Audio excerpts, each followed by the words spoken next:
Good morning students. तो बच्चों, अभी तक हम लोगों ने रासायनिक समीकरण, रासायनिक अभिक्रियाओं के बारे में पढ़ा था। अब हम रासायनिक अभिक्रियाएं कितने प्रकार की होती है उसके बारे में पढ़ेंगे। तो रासायनिक अभिक्रियाओं को हम दो प्रकार से विभाजित कर सकते हैं। तो जो फर्स्ट टाइप की आपकी रासायनिक अभिक्रियाएं हैं, केमिकल रिएक्शंस हैं, ये आपकी मेजर या आप कह सकते हैं मुख्य जो रासायनिक अभिक्रियाएं हैं वो हैं। इसमें जो सबसे पहले रासायनिक अभिक्रिया है जिसकी हम बात करेंगे वो है कॉम्बिनेशन केमिकल रिएक्शन, या इसको हम एडिशन भी बोलते हैं, या इसको हम सिंथेसिस रिएक्शन भी बोलते हैं, और हिंदी में इसको हम संयोजन अभिक्रिया बोलते हैं। तो इस अभिक्रिया का मतलब है कि जब दो या दो से अधिक अभिकारक मिलकर एक सिंगल उत्पाद बनाते हैं।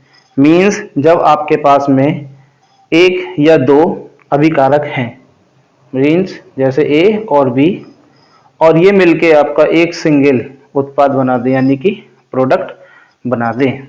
तो ए और बी ने मिलके ए बी केवल एक उत्पाद बनाया है।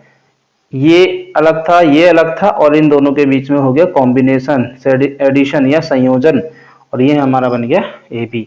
इस प्रकार की अभिक्रियाओं को हम संयोजन अभिक्रिया कहते हैं। और इसके उदाहरण हैं, आपने कोयले का दहन देखा होगा, कार्बन जो कि सॉलिड स्टेट में है प्लस ऑक्सीजन, और इससे मिलके बन गया CO2। ये हो गया ए, ये हो गया बी, और ये हो गया ए बी। ये हो गया कार्बन डाइऑक्साइड गैस आपकी यहाँ पर बन गई। तो कार्बन और ऑक्सीजन को जब हम मिलाते हैं तो कार्बन डाइऑक्साइड बन जाती है। ये है हमारी संयोजन अभिक्रिया। और दूसरा उदाहरण अगर आप इसका देखना चाहें तो जो जल का निर्माण है वो है 2H2 प्लस O2, और ये बन जाएगा 2H2O। इस तरीके से ये हमारी अभिक्रिया हो जाएगी कॉम्बिनेशन रिएक्शन। अब हम दूसरी अभिक्रिया की बात करेंगे, वियोजन अभिक्रिया, जिसको हम इंग्लिश में बोलते हैं कि कंपोजिशन रिएक्शन। तो इस अभिक्रिया में एक अभिकारक होगा आपका, यानी एक रिएक्टेंट होगा, और वो आफ्टर रिएक्शन दो पार्ट्स में डिवाइड हो जाएगा। यानी कि आप कह सकते हैं कि आपको दो उत्पाद मिलेंगे। तो यहाँ पर क्या होगा, ए बी एक होगा, और ये दो पार्ट्स ए और बी में अलग अलग हो जाएगा। इस तरीके की अभिक्रिया को हम बोलते हैं डिकम्पोजिशन रिएक्शन।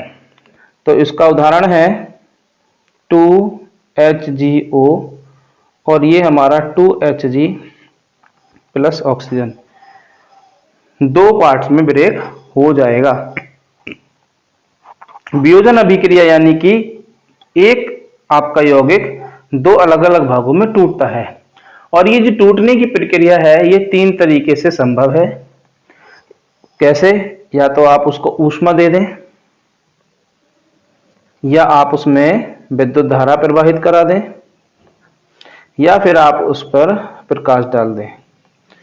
तो इस तरीके से ये जो वियोजन अभिक्रिया है, डिकम्पोजिशन रिएक्शन है, ये आपकी तीन तरीके की संभव है। तो सबसे पहली जो है ऊष्मा, तो इसको हम बोलेंगे ऊष्मीय वियोजन, और इसको इंग्लिश में बोलते हैं हम थर्मल डिकम्पोजिशन। तो इस प्रकार की अभिक्रिया कौन सी होगी, जिस अभिक्रिया में आप जो वियोजन कर रहे हैं किसी भी यौगिक का, वो ऊष्मा की सहायता से कर रहे हैं, तो वो अभिक्रिया आपकी ऊष्मीय वियोजन अभिक्रिया कहलाती है। जैसे कि अगर आप CaCO3 ले लें, चूना पत्थर जो कि सॉलिड स्टेट में होता है, और जब आप इसमें ऊष्मा देंगे तो ये CaO प्लस CO2 में चेंज हो जाएगा। ये CaCO3 आपका एक था, और ऊष्मा देने से ये दो अलग अलग भागों में डिवाइड हो गया। इसने आपको 2 उत्पाद दिए, तो इसलिए ये अभिक्रिया जो हो जाएगी वो हो जाएगी ऊष्मीय वियोजन। दूसरी जो इसकी टाइप है वियोजन अभिक्रिया का, वो है विद्युत वाला, उसको हम बोलेंगे विद्युत वियोजन, और इंग्लिश में इसको बोलते हैं इलेक्ट्रोलिटिक डिकम्पोजिशन। तो इस रिएक्शन में क्या होगा कि जब जो वियोजन है, डिकम्पोजिशन है, वो इलेक्ट्रिक करंट, विद्युत धारा की हेल्प से किया जाता है। जैसे कि ये आपके पास जल है और इसमें आपने विद्युत धारा प्रवाहित करा दी, तो क्या होगा, ये आपका 2 पार्ट्स यानी कि हाइड्रोजन और ऑक्सीजन गैस में टूट जाएगा। तो इस तरीके से ये जो अभिक्रिया है हमारी विद्युत वियोजन अभिक्रिया कहलाती है। अब हम इसी के आगे बात करेंगे। तीसरा हमारा जो प्रकार था वो था प्रकाश की सहायता से। प्रकाश की सहायता से है तो इसके लिए हम इसको बोलेंगे प्रकाशीय वियोजन, और इंग्लिश में इसको क्या बोलेंगे, फोटोलिटिक डिकम्पोजिशन, ये इसको हम बोलेंगे। तो इस तरह की जो अभिक्रियाएं हैं उसमें क्या होगा, AgCl आपने लिया और सूर्य के प्रकाश की उपस्थिति ली, यहाँ पर हम तीर पे लिखेंगे सूर्य का प्रकाश, सही तरीका बताया था ना कि कैसे रिएक्शंस लिखते हैं। और ये यहाँ पर आ जाएगा आपका 2Ag प्लस Cl2, ये गैस होगा, ये सॉलिड होगा, और यहाँ पर हमने ये लिया है ये भी सॉलिड होगा, इसको बैलेंस कर देंगे, यहाँ पर 2 आ जाएगा। तो इस प्रकार से ये हमारी जो वियोजन अभिक्रियाएं हैं, वियोजन अभिक्रियाएं 3 प्रकार की हो गई, ऊष्मीय वियोजन, विद्युत वियोजन और प्रकाशीय वियोजन अभिक्रिया। तीसरे प्रकार की जो अभिक्रिया है, जो मेन अभिक्रियाएं हैं, वो है आपकी विस्थापन अभिक्रिया। इस रिएक्शन में किसी तत्व का दूसरे तत्व के द्वारा विस्थापन होगा। वो विस्थापन किस तरीके से होगा कि एक अधिक क्रियाशील तत्व होगा और एक कम क्रियाशील तत्व होगा। तो जब अभिक्रिया होगी तो ये अधिक क्रियाशील जो तत्व है ये कम क्रियाशील तत्व को डिस्प्लेस कर देगा, यानी कि विस्थापित कर देगा। इसीलिए इस अभिक्रिया को हमने कहा है विस्थापन अभिक्रिया। अब ये 2 तरीके की है, एक तो है सिंगल डिस्प्लेसमेंट और एक है डबल डिस्प्लेसमेंट। डिस्प्लेसमेंट समझ में आ गया किस तरीके से हो रहा है। सिंगल का मतलब एक तत्व एक को डिस्प्लेस करेगा, डबल डिस्प्लेसमेंट मतलब कहीं ना कहीं 2 तत्व होंगे जो कि एक दूसरे को कहीं ना कहीं डिस्प्लेस करेंगे। तो सबसे पहले हम बात करते हैं सिंगल डिस्प्लेसमेंट रिएक्शन की। अच्छा, हमने बात करी अधिक क्रियाशील और कम क्रियाशील, तो उसकी मैं अभी लिस्ट बता दूंगा आपको कि क्या उनका क्रम रहता है अधिक क्रियाशील से कम क्रियाशील की तरफ। अभी हम सिंगल डिस्प्लेसमेंट रिएक्शन के एग्जांपल की बात करेंगे। ये Mg है, सॉलिड स्टेट में है, ये हमने कॉपर NO3 का होल ट्वाइस एक्वस स्टेट में लिया है। जब ये दोनों रिएक्शन करते हैं तो यहाँ पर ये जो Mg है इस Cu को डिस्प्लेस कर देगा और खुद यहाँ पर आके लग जाएगा, तो ये हो जाएगा MgNO3 का होल ट्वाइस और प्लस Cu। देखिए यहाँ पर क्या हुआ कि Mg ने कॉपर को डिस्प्लेस कर दिया और कॉपर अलग हो गया। तो यहाँ पर Mg जो था अधिक क्रियाशील था और जो कॉपर है वो कम क्रियाशील था। तो अधिक क्रियाशील तत्व ने कॉपर यानी कम क्रियाशील तत्व को डिस्प्लेस कर दिया। इस तरीके की जो अभिक्रिया है वो आपकी सिंगल डिस्प्लेसमेंट अभिक्रिया है। अब हम डबल डिस्प्लेसमेंट की बात करेंगे। डबल डिस्प्लेसमेंट रिएक्शंस कौन सी हैं? डबल डिस्प्लेसमेंट में 2 तरीके के, मान लीजिए आपके पास यौगिक हैं इस तरीके से। अब इसमें ये जो A है इस C को डिस्प्लेस कर देगा और इस D के साथ में आके लग जाएगा, और ये जो C डिस्प्लेस हुआ ये इस B के साथ में आके लग जाएगा। तो यहाँ पर आप देखेंगे 2 डिस्प्लेसमेंट हुए। कौन कौन से? A यहाँ से डिस्प्लेस होकर C के प्लेस पे गया और C को जब यहाँ से डिस्प्लेस कर दिया गया तो ये आगे B के साथ लग गया। तो यहाँ पर देखिए ये हो जाएगा AD प्लस CB। इस तरीके से यहाँ पर डबल डिस्प्लेसमेंट हुआ, इसलिए इस रिएक्शन को हमने बोल दिया डबल डिस्प्लेसमेंट रिएक्शन। और इसका जो एग्जाम्पल है वो है NO2SO4 प्लस BaCl2। जब ये दोनों रिएक्शंस करेंगे तो ये जो होगा Na2, ये Na2 इस B को डिस्प्लेस कर देगा, तो यहाँ क्या बन जाएगा NaCl प्लस ये वाला जो पोर्शन है वो यहाँ पर आके अब लग जाएगा, तो ये हो जाएगा BaSO4। इस तरीके से ये हमारी अभिक्रिया हो जाएगी, जिसको बैलेंस कर देंगे यहाँ पर आ जाएगा 2NaCl। और भी इसके आप उदाहरण दे सकते हैं डबल डिस्प्लेसमेंट रिएक्शन के, वो हो जाएगा जैसे कि AgNO3 और NaCl। तो यहाँ पर जो Ag है वो Na को डिस्प्लेस कर देगा, तो ये बन जाएगा यहाँ पर AgCl प्लस NaNO3। इस तरीके से यहाँ पर भी दो डिस्प्लेसमेंट हुए, Ag ने सोडियम को डिस्प्लेस किया और सोडियम ने Ag को डिस्प्लेसमेंट किया, तो इस तरीके से दो विस्थापन हुए, इसलिए इसको हमने बोला डबल डिस्प्लेसमेंट रिएक्शन। और जो चौथी प्रकार की हमारी अभिक्रिया होती हैं वो होती है हमारी redox reaction. Redox reaction, redox reaction को समझने से पहले हम दो चीजों को समझेंगे, ऑक्सीडेशन और एक टर्म है रिडक्शन। इसको तीन तरीके से हम समझ सकते हैं। ऑक्सीडेशन में क्या होगा कि जब कोई पदार्थ, पहली चीज, और इसमें पहली चीज, जब कोई पदार्थ ऑक्सीजन लेता है, ऑक्सीजन लेता है या फिर हाइड्रोजन का त्याग करता है, और जो तीसरी चीज है इलेक्ट्रॉन,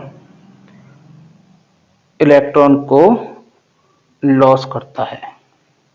तीन चीजें हो गई।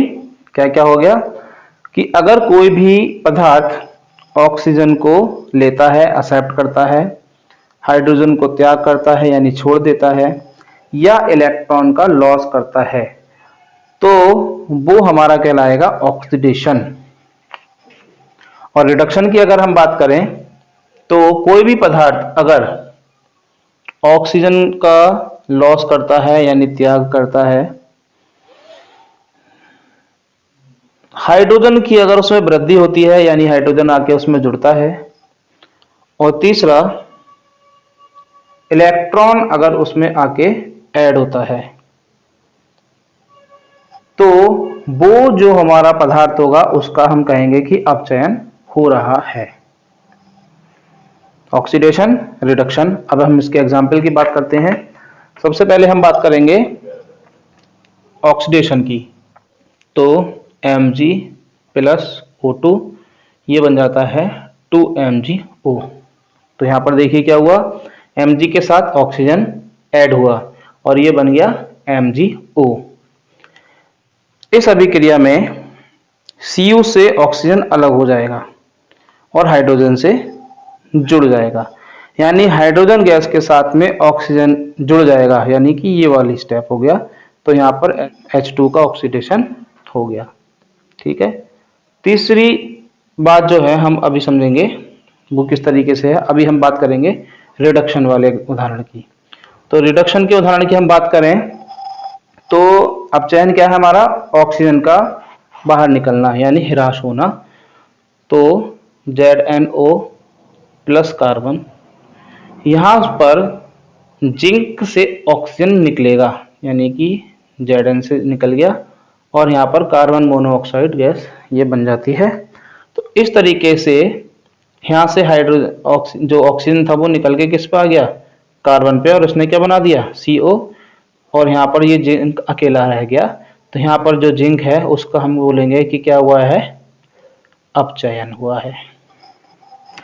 और भी इसका एक उदाहरण ले सकते हैं आप, जैसे कि Fe2O3 प्लस एल्यूमिनियम, जब इन दोनों की अभिक्रिया होती है तो यहाँ से ऑक्सीजन का ह्रास हो जाता है और वो एल्युमिनियम पे आके जुड़ जाती है।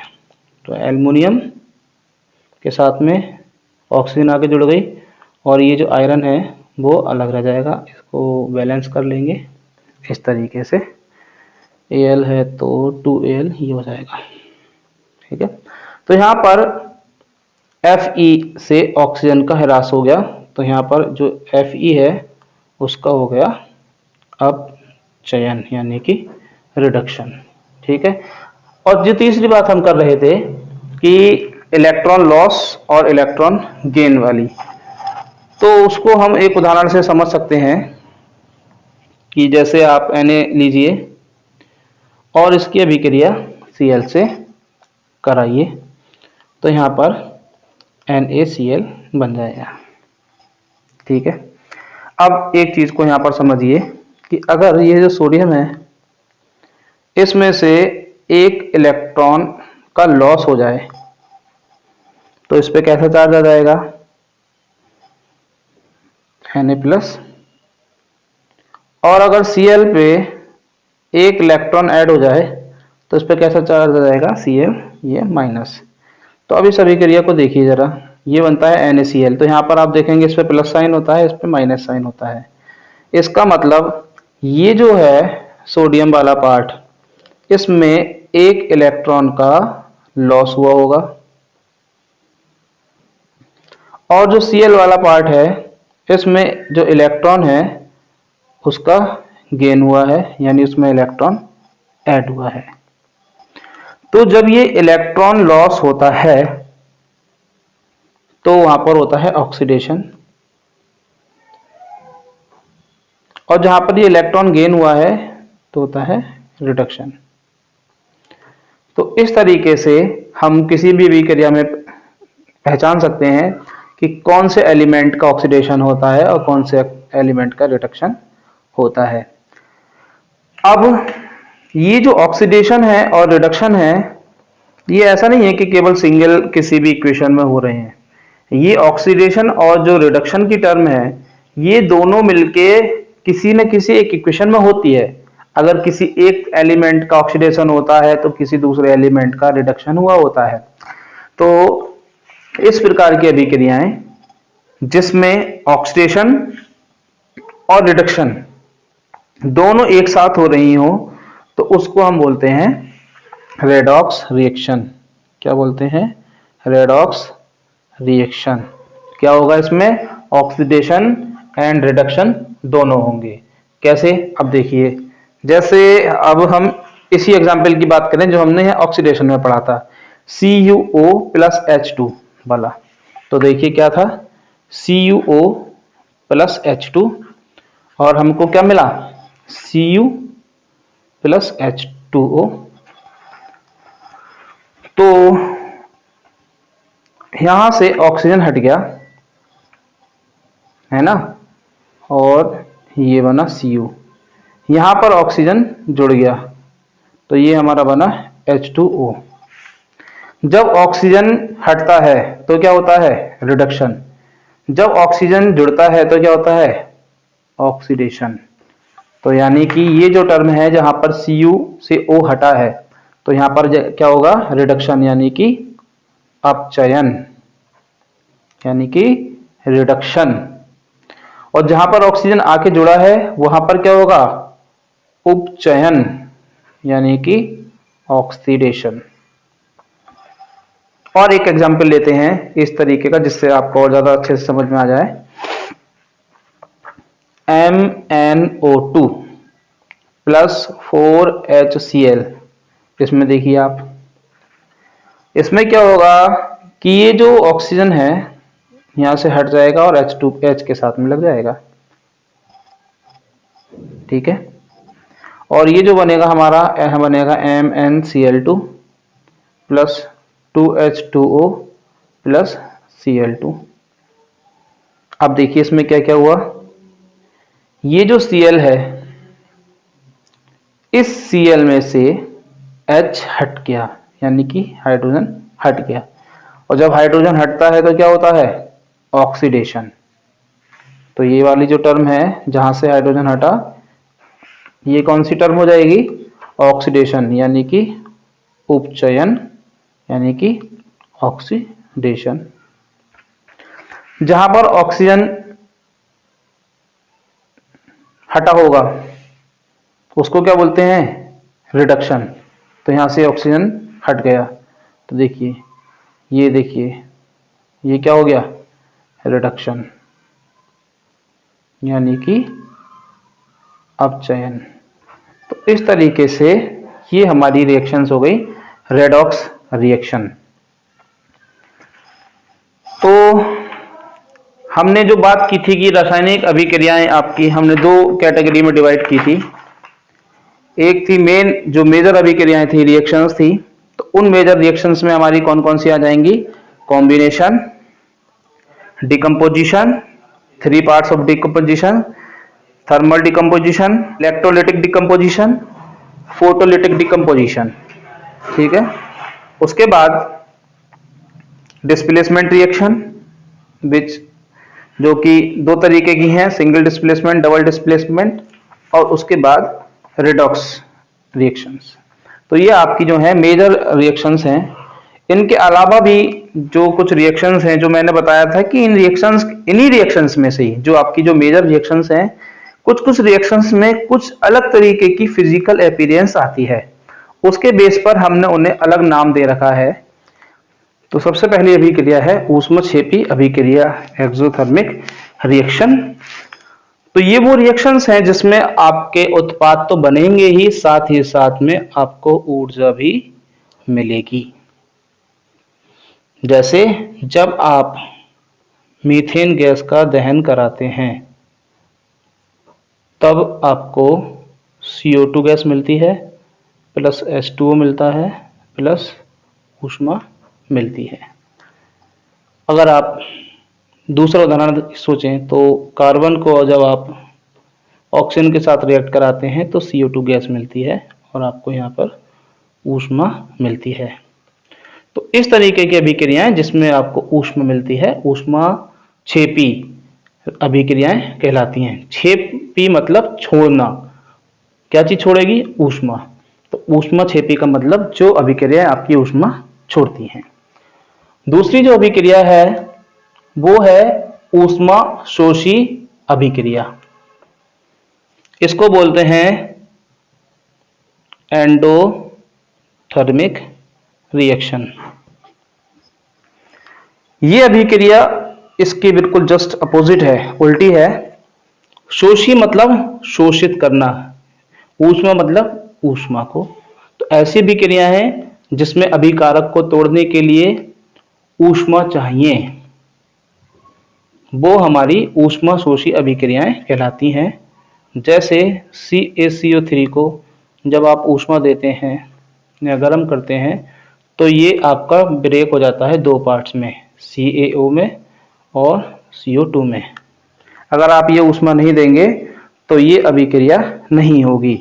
इसलिए इस प्रकार की अभिक्रिया को हम कहते हैं ऊष्मा शोषी अभिक्रियाएं। तीसरी जो अभिक्रिया है अवक्षेपण अभिक्रिया। इंग्लिश में हम इसको बोलते हैं प्रेसिपिटेशन रिएक्शन। एक बार हमने आपको अवक्षेप के बारे में बताया था, प्रेसिपिटेट के बारे में बताया था कि क्या होता है। ये एक ऐसा सफेद रंग का पदार्थ होता है कि जो आपका अविलय है, किसी चीज में ना घुले।